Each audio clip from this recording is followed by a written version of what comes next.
Hello everyone, I hope you're doing well.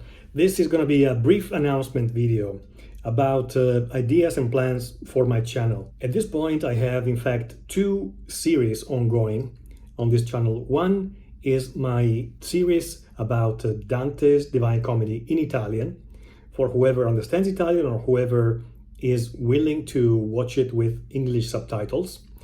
And the other one is my series about Orlando Furioso, which is continuing a little bit slower, but is definitely going on. I've just completed and finished a mini series about the Book of Sirach, one of the books of the Catholic Bible.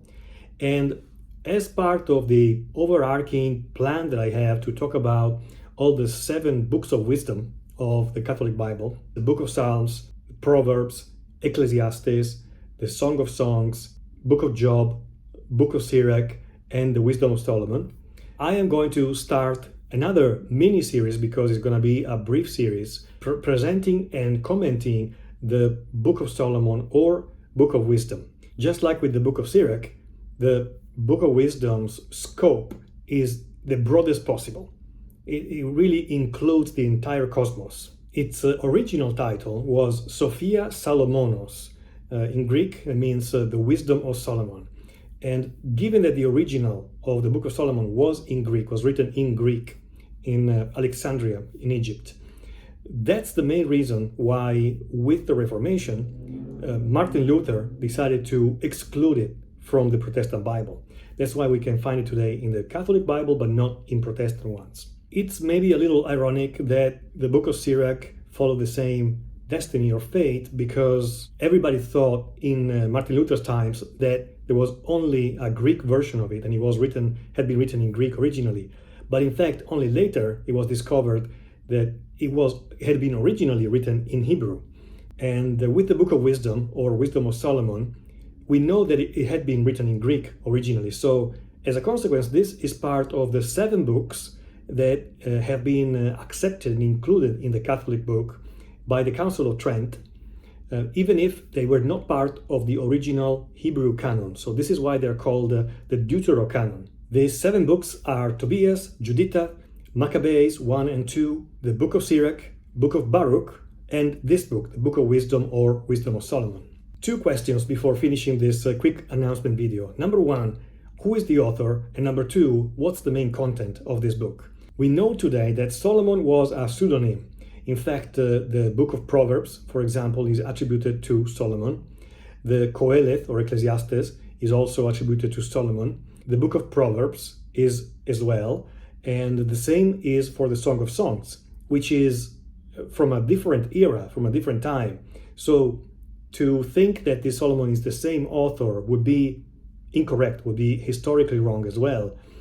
Solomon came to represent a symbolic figure of a very, very wise man, and even if the authors are most likely different ones for all these books. This is why the Book of Wisdom's author is called the Pseudo-Solomon, because we don't know exactly who that was.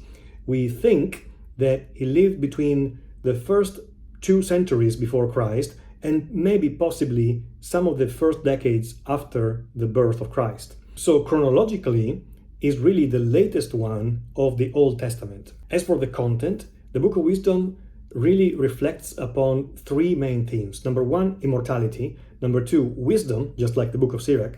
And number 3, it's an exegesis or a representation of the Book of Exodus under a symbolic reading of it, under the light of Midrash. Midrash meaning research and deepening of something that has a theological value. And this is why I love this book so much, because it's a limpid, perfect example of a product of Alexandria in Egypt, in this confluence of the Hebrew tradition and the Greek tradition.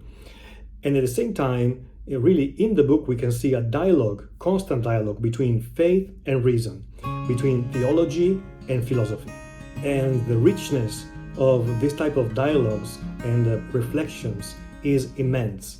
And of course, part of the reason why I'm happy to do this kind of series and to publish them is because they ultimately are about wisdom.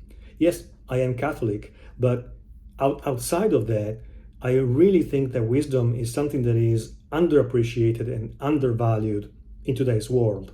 So, if I can do my little bit and put a little seed around about how important wisdom in fact is and should be, that's my little effort in that direction. Thank you so much. I look forward to having you follow these short videos about the Book of Wisdom. They're going to be probably something like maybe 6 or 7 in total. And I also look forward to your thoughts and your comments about this wonderful, wonderful book. Thank you for listening. Bye.